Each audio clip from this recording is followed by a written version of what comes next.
कि मैक्सिमा और मिनिमा को चेक करने के लिए पहले हमने क्या किया कि ये इक्वेशन लिखा, उसको डिफरेंशिएशन 0 किया, वहाँ से हमें 2 रूट्स मिले और उस रूट्स को फिर से हम चेक करेंगे dx स्क्वायर।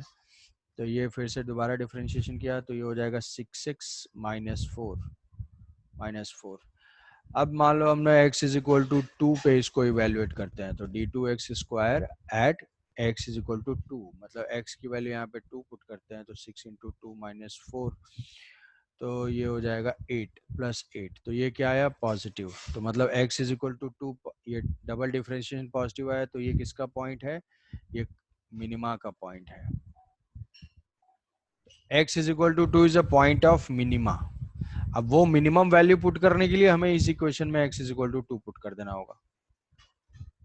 फिर से डिफरेंशिएशन से तो हमें यही मिला है। अब अगर इस डिफरेंशिएशन को हम इवेल्युएट करते हैं कहाँ पे, x इज इक्वल टू -2/3 पे, तो ये हो जाएगा 6 इंटू -2/3 -4, तो ये हो जाएगा -8। -8 मतलब लेस देन 0 है, तो ये x इज इक्वल टू -2/5 2/3 जो है वो मैक्सिमा का पॉइंट है।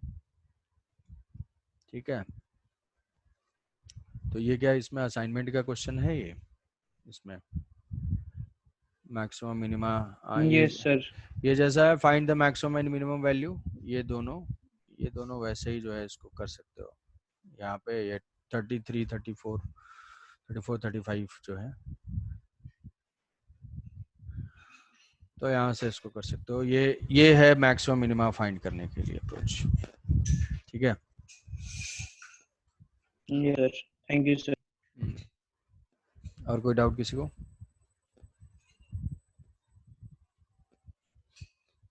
ठीक है, तो इक्वेशन मैं बता रहा था कुछ स्टैंडर्ड इक्वेशंस। उस स्टैंडर्ड इक्वेशंस में एक दो और स्ट्रेट लाइन का सर बता दिया था, बताओ। सर वो डिफरेंशिएशन ऑफ वेक्टर्स थोड़ा बता। Differentiation of vectors, vectors. अच्छा। डिफरेंशिएशन वेक्टर का क्या है, डिफरेंशिएशन या इंटीग्रेशन हमें करना है। Suppose position is given by this equation, some T I cap plus 2t j cap plus t square k cap, ऐसा है। अब वेक्टर को डिफरेंशिएट करने का मतलब है कि उसके इंडिविजुअल कंपोनेंट्स को डिफरेंशिएट करना। तो हम यहाँ पे t का फंक्शन है, t के रिस्पेक्ट में डिफरेंशिएट करते हैं, तो i को डिफरेंशिएट करेंगे, t का डिफरेंशिएशन हो जाएगा 1, तो ये हो जाएगा 1 i कैप या सिर्फ i कैप लिख सकते हैं। 2t का जो भी डिफरेंशिएशन हो जाएगा वो हो जाएगा 2 j कैप, और प्लस ये हो जाएगा 2t k कैप, ऐसे कर देंगे।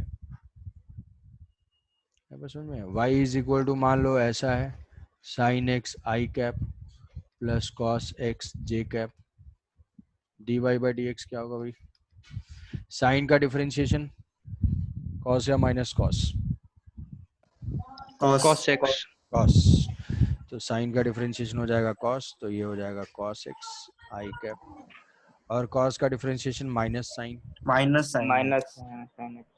Sign J cap. तो कंपोनेंट वाइज डिफरेंशिएट करना है और कंपोनेंट वाइज इंटीग्रेट करना है।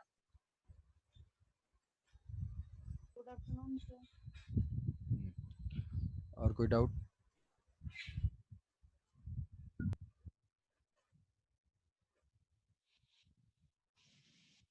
ठीक है, तो पहला स्ट्रेट लाइन का एक इक्वेशन बताया था, स्ट्रेट लाइन का equation y is equal to mx plus c, बताओ।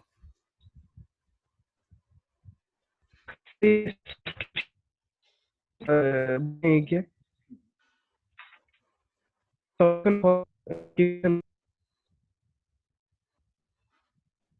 तुम्हारी वॉइस अभी क्लियर नहीं है, बाद में पूछना।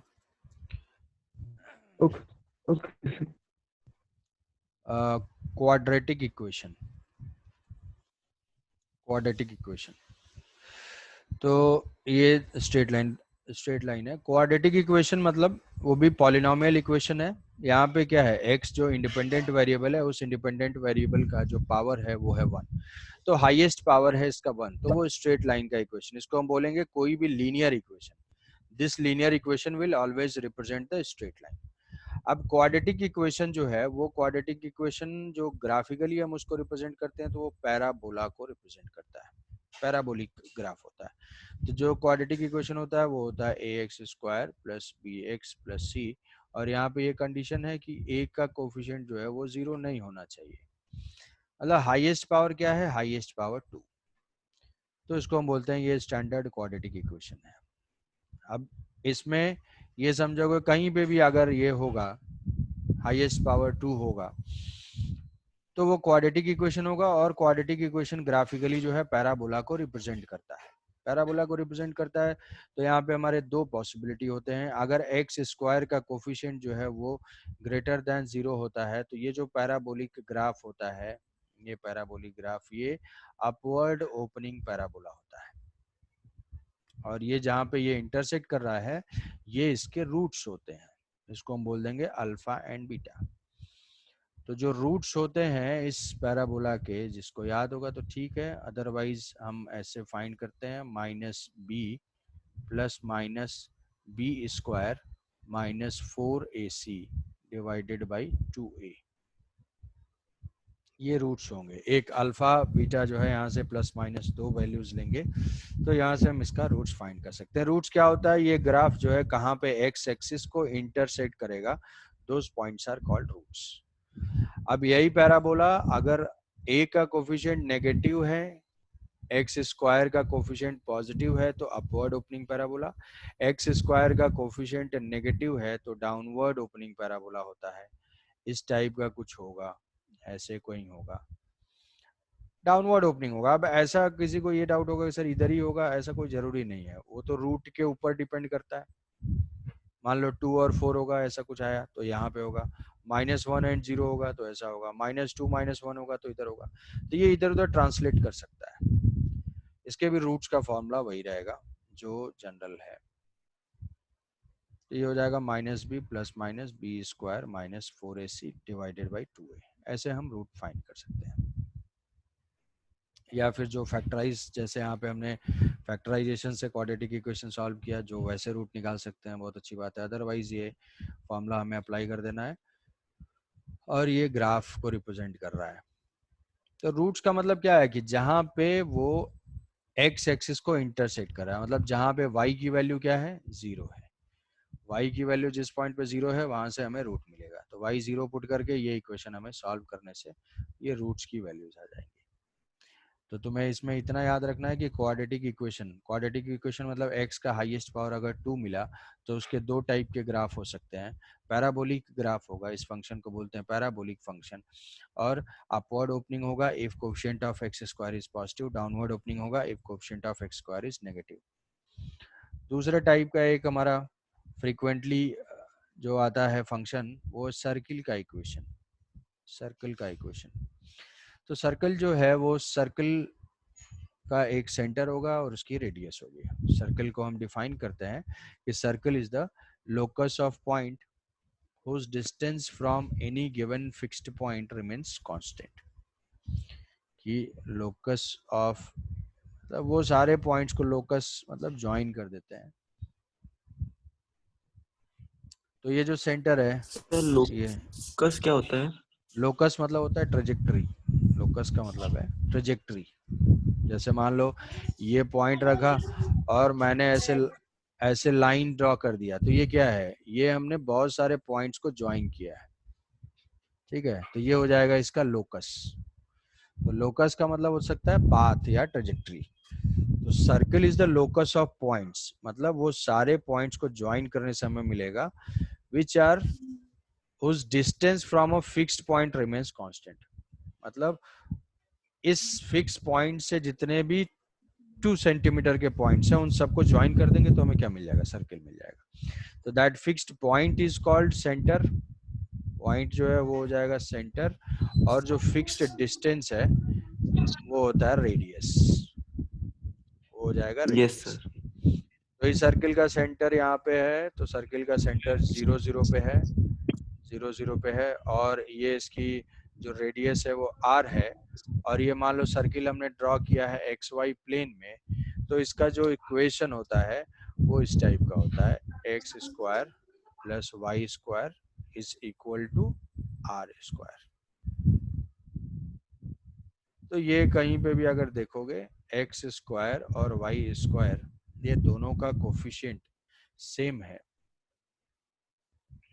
सेम है, ऐसा नहीं कि मतलब वो जो है 2x ऐसा ऐसा भी हो, अगर मान लो ऐसा इक्वेशन आया हमारा 2x square plus 2y square is equal to some मान लिया कि 8 है, ठीक है, तो इसको हम रिड्यूस कर लेंगे ऐसे, X square plus Y square is equal to 4, 4 मतलब क्या हो जाएगा 2 का स्क्वायर। तो ये इक्वेशन देख के हमें ये समझ जाना है कि ये सर्किल का इक्वेशन है और उस सर्किल का सेंटर कहाँ पे, 0 0 पे, 0 0 पे है, एक्स भी 0 और वाई भी 0, 0 0 पे है, और उसका रेडियस क्या है, radius is equal to 2 units है, मीटर है, सेंटीमीटर है, जो भी है हम ऐसे उसको रिप्रेजेंट कर देंगे। ये सर्किल तो लग नहीं रहा है बट है, इसकी रेडियस है 2, ठीक है, समझ गए, बेसिक आइडिया है, Yes, बेसिक sir. आइडिया कि X square plus Y square अगर हम देखेंगे तो हमें मिल जाएगा, अब देखो X square plus Y square अगर हम देखेंगे इस टाइप का इक्वेशन हमें दिखा तो इसे समझ जाना है कि अच्छा ये सर्किल का इक्वेशन है, तो उसको स्टैंडर्ड इक्वेशन से कंपेयर करेंगे।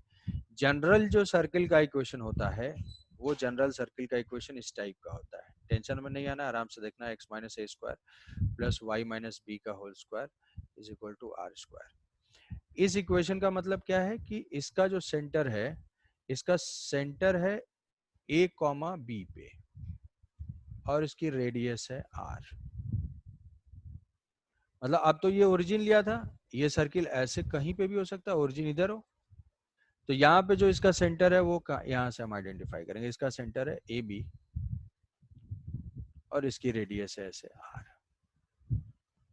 ठीक है। तो ये है general equation of a circle, circle का इक्वेशन है ये, सर्किल का इक्वेशन। तो दो तीन इक्वेशंस तुम्हें, तो देखो हमारा टारगेट क्या है, तुम्हें टारगेट क्या रखना है कि ग्राफ देख के इक्वेशन सोचना और इक्वेशन देख के ग्राफ सोचना। जैसे मान लो कि तुम्हें ऐसा एक सर्कुलर दिया हुआ है कि कोई पार्टिकल सर्किल पे मूव कर रहा है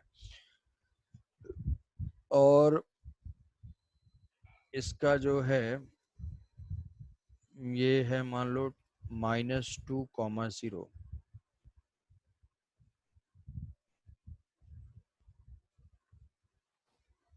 इस टाइप पे मूव कर रहा है, तो हमें बताना है, तो पूछा हुआ रहेगा what is the equation of trajectory. Trajectory का मतलब क्या होता है कि पाथ, किस टाइप के पाथ पे मूव कर रहा है। तो यहाँ पे ये जो है दिया हुआ है कि ये सर्कुलर पाथ पे मूव कर रहा है एज रिप्रेजेंटेड और as shown in the graph, as shown in the plot. तो इसे हमें लिखना है कि what is the equation of trajectory, मतलब इस पाथ का क्या इक्वेशन है। पाथ का इक्वेशन का मतलब है इस इक्वेशन पे एक्स एंड वाई कैसे रिलेटेड है। तो हमें ये समझ में आ रहा है कि अगर सर्किल का इक्वेशन है तो सर्किल के लिए जो इंपॉर्टेंट पॉइंट है वो सेंटर का कोऑर्डिनेट है और रेडियस है। तो सेंटर का कोऑर्डिनेट हम देखेंगे x is equal to -2 and y is equal to 0, तो उसी इक्वेशन में पुट कर देंगे, x is equal to minus of -2 हो जाएगा +2 का होल स्क्वायर प्लस y -0 का होल स्क्वायर, और यहाँ से ये देख लेंगे ये रेडियस है which is equal to 2 units, तो ये हो जाएगा 4। अगर मान लो थोड़ा सा और सिंप्लीफाई करना होगा तो ये ब्रैकेट स्क्वायर को ओपन कर देंगे, X square plus 4 plus 4x plus Y square is equal to 4, तो ये 4 4 कैंसिल आउट हो जाएगा। इसका इक्वेशन हो जाएगा X square plus Y square plus 4x is equal to 0। इस कर्व का इक्वेशन हो जाएगा, इस कर्व का। अब इस कर्व की यूटिलिटी क्या होगी, क्या हमें दिया होगा कि what is the write down the equation of path, तो यही हो जाएगा इक्वेशन ऑफ पाथ और इक्वेशन ऑफ ट्रेजेक्टरी। बताओ अभी कोई डाउट इसमें? Sir, और एक क्वेश्चन। क्वेश्चन यहाँ से जैसे मान लो बताओ। Yes, sir. Sir, x square plus y square equals to 2 square. Then 2 becomes the radius. 2 becomes the तो वो radius, part 2 becomes the radius। हाँ, स्क्वायर होना चाहिए। सपोज करो कि ये टोटल अगर 2 होता है तो रेडियस क्या होगा, स्क्वायर करेंगे तो वो √2 करेंगे और फिर स्क्वायर करेंगे तो उसकी रेडियस हो जाएगी √2 यूनिट्स। Yes, sir. ठीक है. And so here in the second case, as the center is not the origin, that's why we need to express it in terms of x and y. General if origin is center of the circle is not at the origin, then any general location of the center A and B अगर given है, कहीं भी positive negative कुछ भी हो सकता है, तो उस केस में ये general equation of the circle है. तो वहां पे जनरल पॉइंट है और जनरल जो रेडियस है. जैसे मान लो इसका इक्वेशन मैं लिखने के लिए कहूंगा कि सपोज कि ये सर्किल है, इसका तो मैं इक्वेशन लिखना है और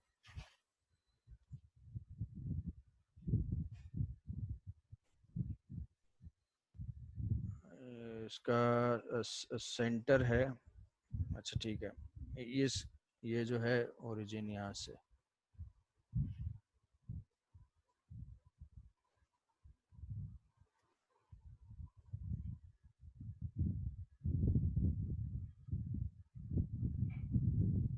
ये हमारा कोऑर्डिनेट एक्सिस है.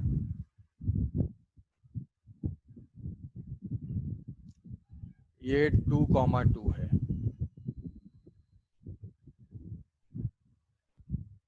Write down the equation of circle.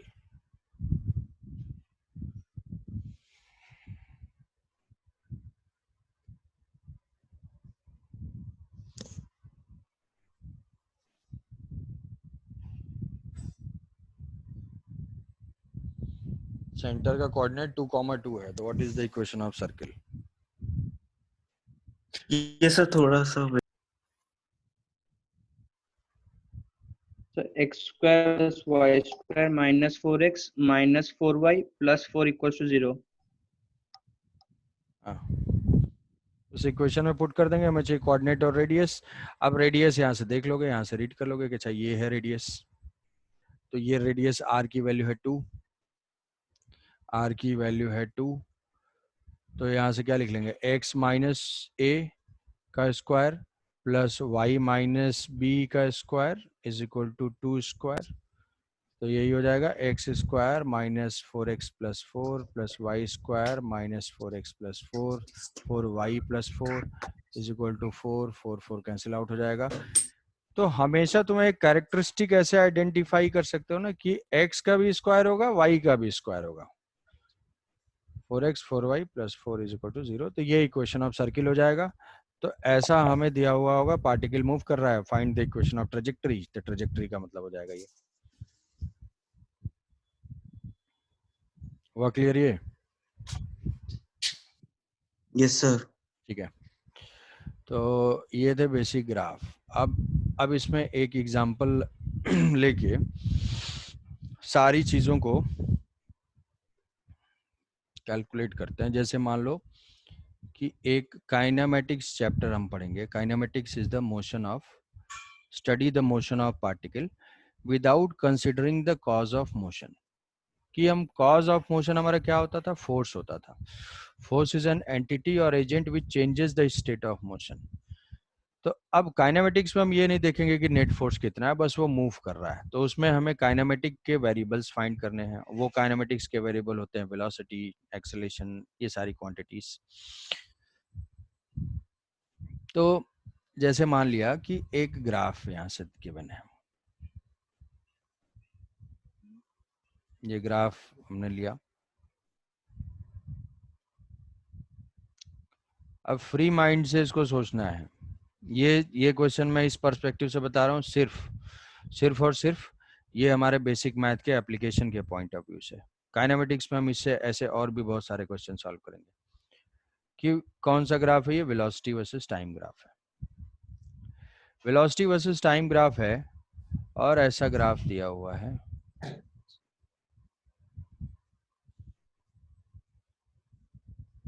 ऐसा ग्राफ दिया हुआ है. तो जो हमारे बेसिक ग्राफ जो फ्रीक्वेंट यूज होंगे, वो फ्रीक्वेंट यूज कौन कौन से ग्राफ हैं? एक तो बताया स्ट्रेट लाइन है, एक जो है पैराबोला टाइप का बताया, एक सर्किल भी उतना नहीं यूज होगा. पैराबोला और ये फ्रीक्वेंट यूज होंगे, फ्रीक्वेंट यूज. तो पैराबोला भी दो टाइप के होते हैं, अपवर्ड ओपनिंग, डाउनवर्ड ओपनिंग. वो हम इसके कोएफिशिएंट से निकालते हैं. तो मान लिया ये वैल्यू है 10, ये वैल्यू 10 है, ये वैल्यू 2 है, ये 4 है, ये 6 है और ये जो है 8 है। ठीक है, यहाँ से तो अगर कोई पूछेगा कि what is the velocity at x at t is equal to 1,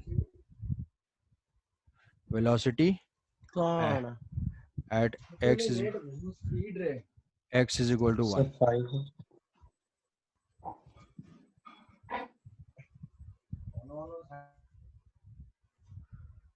velocity at x equal to 1, t is sorry five t is equal to 1। तो रीड करेंगे कि भाई ये तो लीनियरली वेरिएशन है, 5 हो जाएगा। तो यहाँ से रीड कर लेंगे ये। तो वेलोसिटी अगर हमें फाइंड करना है तो वीटी ग्राफ ही है, ये हम फाइंड कर सकते हैं। तो ये हो जाए v is equal to 5 metre per second. What is the acceleration at t is equal to 1? 5 metre per 5 metre पर सेकंड स्क्वायर। कैसे कैसे फाइंड किया? सर फाइनल वेलोसिटी 5 है, इनिशियल वेलोसिटी 0 है, तो इसीलिए ठीक है। तो यहाँ से हम वेलोसिटी जो है लीनियरली इंक्रीज कर रहा है, तो rate of change of velocity find कर सकते हैं। तो यहाँ पे जो एक्सेलरेशन है, तो rate of change of velocity का मतलब है कि delta V by delta T, और स्मॉल चेंज भी हम लेंगे तो वो हो जाएगा D V by D T. मतलब ये क्या हो जाएगा? Slope of V T graph. और slope of V T graph देखेंगे 0 से 2 सेकेंड में स्लोप कैसा है? स्ट्रेट लाइन है। तो जो स्ट्रेट लाइन है, स्ट्रेट लाइन का स्लोप हम फाइंड कर लेते हैं यहाँ से tan थीटा। तो यहाँ से जो tan थीटा होगा, tan थीटा की वैल्यू हो जाएगी इस एंगल में 10 डिवाइडेड बाई 2, तो ये क्या हो जाएगा? 5 मीटर पर सेकेंड स्क्वायर। ये स्लोप कहाँ तक है? ये स्लोप फ्रॉम 0 टू a तक है, ये ABCD। तो एक्सेलरेशन हो जाएगा 5 मीटर पर सेकेंड स्क्वायर। ये एक्सेलरेशन कहाँ तक कंटिन्यूड है? तो वो एक्सेलरेशन हो जाएगा 0 से 2 सेकेंड तक। व्हाट इज द, ठीक है, ये हो गया acceleration from A to B। 0 2 से 4। स्ट्रेट लाइन का जो स्लोप होगा, ये हॉरिजॉन्टल है, हॉरिजॉन्टल लाइन का स्लोप 0 हो जाएगा, तो यहाँ पे एक्सेलरेशन 0 हो जाएगा। तो एक्सेलरेशन 0 का मतलब क्या है कि उसकी वेलोसिटी 0 है या कांस्टेंट है? एक्सेलरेशन 0 का मतलब वेलोसिटी कांस्टेंट है। वेलोसिटी कांस्टेंट है। 10 पे, अब 10 पे ये मूव कर रहा है, 10 पे मूव कर रहा है। और एक्सेलरेशन यहाँ पे 4 to 6 में क्या होगा? 4 to 6 सर -5 एक्सेलरेशन माइनस, यहाँ से स्लोप फाइंड करना है हमें। तो स्लोप फाइंड करने में इधर से माइनस, ये पता है कि ये नेगेटिव स्लोप है, तो सीधे सीधे ये एंगल ले लेंगे और माइनस अप्लाई कर देंगे। तो यहाँ से tan थीटा जो 10 डिवाइडेड बाई 2, तो वो हो जाएगा 5, स्लोप हो जाएगा -5। तो -5 का मतलब क्या है? ये रिटार्डेशन है, मतलब डिक्रीज कर रहा है। तो यहाँ से स्पीड डिक्रीज कर रही है, ये स्पीड ऐसे डिक्रीज कर रही है, नीचे। फाइनली यहीं तक हमें ग्राफ दिया हुआ है। अच्छा, अब इसमें हम ये बोल सकते हैं कि ये सोच के बता सकते हैं कि पार्टिकल इनिशियल पोजीशन,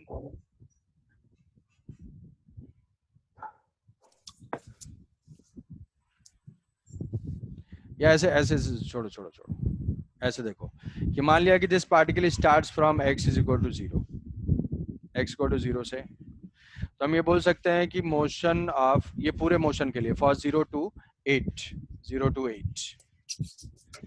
to 8 में अगर हमें फाइंड करना है कि व्हाट इज द डिस्प्लेसमेंट और distance covered, displacement of the particle for t is equal to 0 to 2 तक डिस्प्लेसमेंट। सर एरिया निकाल देंगे। The area of the triangle.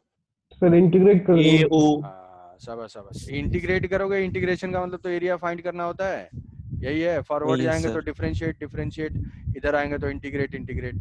हमें आना है वेलोसिटी का ग्राफ दिया हुआ है, यहाँ से x फाइंड करना है, डिस्प्लेसमेंट फाइंड करना है, मतलब एरिया 0 से 2 चाहिए, तो 0 से 2 तक का एरिया लेंगे। ये ट्रायंगल का एरिया हम इजीली फाइंड कर सकते हैं। तो डिस्प्लेसमेंट और delta x is equal to क्या हुआ? फ्रॉम हाफ इंटू 2 इंटू 10, ये आ जाएगा 10 मीटर। तो डिस्प्लेसमेंट हुआ व्हाट 10 मीटर। सिमिलरली मान लो यहाँ से देखेंगे तो फिर से ये एरिया ऐड हो जाएगा पॉजिटिव, 2 से 4 देखेंगे तो ये कितना ऐड हो जाएगा 2 इंटू 10, तो ये 20 यूनिट ऐड हो जाएगा। यहाँ से देखोगे तो ये 10 यूनिट ऐड हो जाएगा। मतलब ये डिस्प्लेसमेंट पार्टिकल का बढ़ रहा है। तो अगर वो 0 से स्टार्ट किया तो कहाँ तक पहुँच गया कि यहाँ से इसकी यूनिट हो गई 10 यूनिट्स। ध्यान से सुनोगे 10, 20 और 10, मतलब कितने उसके डिस्प्लेसमेंट में चेंज हुआ 40 यूनिट्स। मतलब x 0 से स्टार्ट किया तो कहाँ तक चला गया वो 40 यूनिट्स।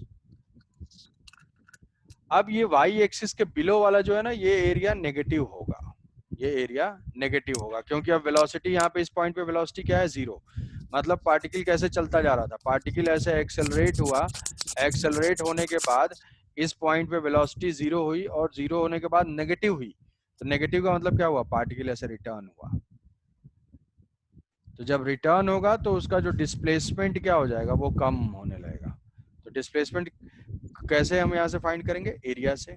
और सर जो माइनस कर देंगे। जो वाई के नीचे वाला एरिया हो जाएगा वो हो जाएगा नेगेटिव, और ये कैलकुलेट करेंगे तो ये हो जाएगा 10 यूनिट्स।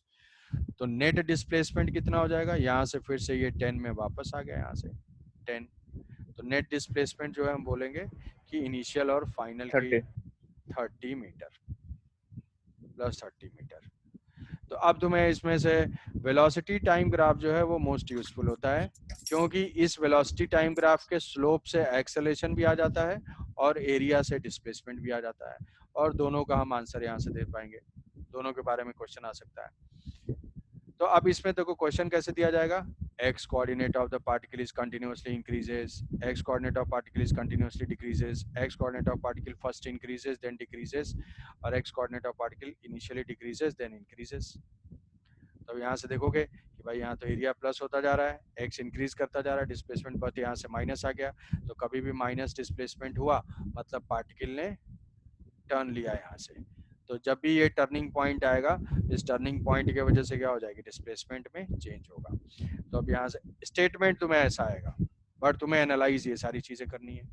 तो अब उसके बाद हम समझ जाएंगे कि okay x first increases then decreases. ठीक है, अब इसमें पूछा जाएगा व्हाट इज द डिस्टेंस।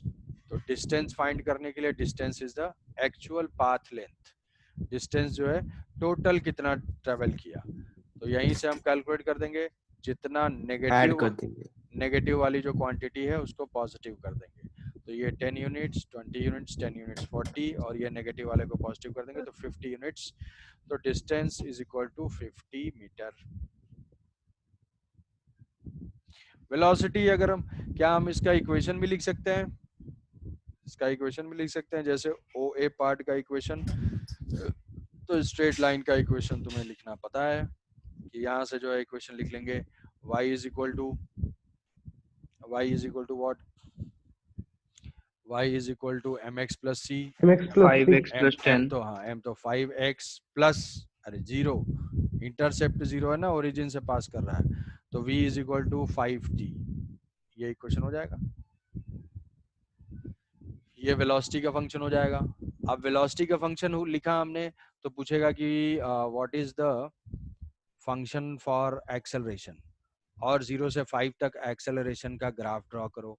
तो एक्सेलरेशन का ग्राफ हम ऐसे, पहले हमने फंक्शन लिख लिया, कैसे लिखा, ग्राफ से फंक्शन लिखा। ग्राफ से फंक्शन लिखना आता है देख के, y is equal to 5t। इसको इंटीग्रेट करेंगे तो क्या मिल जाएगा तो सर हमें, 5 हो जाएगा। हाँ अच्छा एक्सेलरेशन के लिए तो इसको 5 ही हो जाएगा, हाँ ठीक है। एक्सेलरेशन फाइंड करना है, dv/dt वो हो जाएगा 5। तो इसका graph what is the AT graph, AT graph जो इस टाइप का हो जाएगा, ये हो जाएगा A। अब यहाँ से 2 से 4 तक AT ग्राफ कैसा है, एक्सेलरेशन 0 है तो ये तो 2 था, 2 से ये तक क्या था 6 था, 2 से 6 तक कैसा ग्राफ है, नहीं 2 से 4 तक एक्सेलरेशन 0 था ना, 2 से 4 तक एक्सेलरेशन 0, तो 0 एक्सेलरेशन मतलब ये हो गया। फिर उसके बाद 4 से 6 तक -5, तो 4 से 6 तक ये -5 का हो जाएगा, तो ये हमारा +5, ये हो जाएगा -5 ये हो जाएगा 0। तो ऐसा हो गया, हमने ग्राफ से ग्राफ को कन्वर्ट कर दिया हुआ होगा this is the VT graph, find the corresponding AT graph. तो ऐसे सोच के स्ट्रेट लाइन है, स्लोप स्लोप स्लोप फाइंड करेंगे और यहाँ से हम एटी ग्राफ ऐसा टाइप का ये हो जाएगा। समझ में? एक्स टी ग्राफ अगर फाइंड करना है तो एक्स का फंक्शन फाइंड करेंगे, एक्स का फंक्शन फाइंड करेंगे तो इंटीग्रेट करेंगे, इंटीग्रेट करने से x is equal to 5t square by 2 हो जाएगा। 5t स्क्वायर तो ये देखते ही हमें समझ में आ जाए कि पावर तो 2 हो गया। पावर 2 होने का मतलब क्या है कि ये तो क्वाड्रेटिक फंक्शन होगा। तो क्वाड्रेटिक फंक्शन होगा तो कैसा होगा, कहाँ से पास करेगा, तो यहाँ तो समझ में आ जाएगा कि t जीरो पे क्या है, x जीरो ही है, तो ये t जीरो होगा तो x जीरो होगा। अब t स्क्वायर का कोफिशिएंट पॉजिटिव है 5/2, मतलब इस टाइप का हो जाएगा। ठीक है, तो ये xt ग्राफ हो जाएगा पैराबोलिक टाइप का। इधर हम नहीं जाएंगे, इधर इसलिए नहीं जाएंगे क्योंकि टाइम जो है नेगेटिव नहीं होता है। ठीक है सर ये एक्सेलरेशन और टाइम ग्राफ समझ में नहीं आया। अरे एक्सेलेरेशन सारे इंटरवल के लिए एक्सेलेरेशन पता है तुम्हें? 0 से 2 के लिए 5 है, एक्सेलेरेशन 0 से 2 के लिए 5 है, 2 से Yes, 4 sir. के लिए 0 है, और 4 to 6 -5 है। तो 5 कांस्टेंट है ना, 0 से 2 तक हर पॉइंट पे 5 है, तो ऐसा हो जाएगा। Yes, sir. फिर उसके बाद यहाँ तक टोटल 0 0 है, तो ऐसा हो जाएगा, ये ऐसा हो जाएगा Yes. -5 वाला। तो ऐसा जो है 80 ग्राफ हमने ड्रॉ कर दिया। तो ग्राफ Yes, sir. एक ही ग्राफ के बहुत सारे एस्पेक्ट हैं। तुम क्वेश्चन बहुत ज्यादा करने की जरूरत नहीं है, जो क्वेश्चन सॉल्व करो उसमें सारी चीज देखो, क्या इसके स्लोप से कोई चीज मिल रही है, डिस्प्ले एरिया से कोई क्वांटिटी मिल रही है, क्या हम इक्वेशन लिख सकते हैं, इक्वेशन से ग्राफ बना सकते हैं। हाँ बताओ। सर वो जो पैराबोला है सर, इसको हम पैराबोला कहेंगे तो हाफ क्या हाफ? अच्छा नहीं देखो, पैराबोला का मतलब ये नहीं है, वो तो हमारा कंसीडरेशन है ना। ऐसा ग्राफ दिया हुआ है तो कंप्लीट होगा तभी नहीं बोलेंगे पैराबोला। ये पार्ट भी जो है ये पैराबोलिक फंक्शन है, इसका ये पार्ट भी रहेगा तो हम बोलेंगे ये पैराबोलिक फंक्शन है। ठीक है, ऐसा नहीं कि जब कंप्लीट होगा तभी उसको पैराबोला बोलेंगे। ऐसा समझ में? पैराबोला ये ग्राफ टोटल है, बट ये फंक्शन जो है ये पैराबोलिक है। तो आगे आएगा कैसा फंक्शन है, तो ये पैराबोलिक वेरिएशन है। ग्राफ सोचना है तो हाँ, अपवर्ड ओपनिंग पैराबोला होगा, उसका कितना सेक्शन हमें मिलेगा, इतना ही सेक्शन मिलेगा। समझे? Yes sir, thank you sir. ठीक है, क्वेश्चन में ग्राफ थोड़ा सा समझ में नहीं आया हैं? सर, ये वाला ग्राफ थोड़ा समझ में नहीं आया, और एक बार थोड़ा सा इसको इंटीग्रेट कर दिया ना, इंटीग्रेट करके ये हो गया 5t²/2। अब इसमें हमें पता होना चाहिए कि ये इक्वेशन देख के हम समझ जाएंगे कि अच्छा t तो 0 था इनिशियल पॉइंट पे, क्वेश्चन में गिवन है कि t = 0 पे x 0 है, तो t 0 पे x 0 है, स्क्वायर है मतलब पैराबोलिक ग्राफ होगा, तो वो ग्राफ तो 0 से पास करेगा ही, 0 से पास करेगा, और उसके बाद फिर क्या होगा, वैल्यू इंक्रीज करती जाएगी। और ये देखो x² का कोएफिशिएंट पॉजिटिव है, मतलब ये अपवर्ड ओपनिंग टाइप का ऐसा कुछ मिलेगा, तो इसके ऊपर हम अपवर्ड ओपनिंग ऐसा ड्रॉ कर देंगे। इसके इधर पैराबोला ऐसा होगा, लेकिन हम ये कंसीडर ही नहीं कर रहे हैं क्योंकि टाइम नेगेटिव नहीं होता है, तो इसीलिए t = 0 के आगे ही हम कंसीडर करेंगे। तो इतना पोर्शन ले लेंगे, हमारे लिए इतना पोर्शन काम का है, ये यूजलेस है। ठीक है, तो मंडे को भाई डिस्कशन है, मंडे को जो है डाउट हम डिस्कस करेंगे।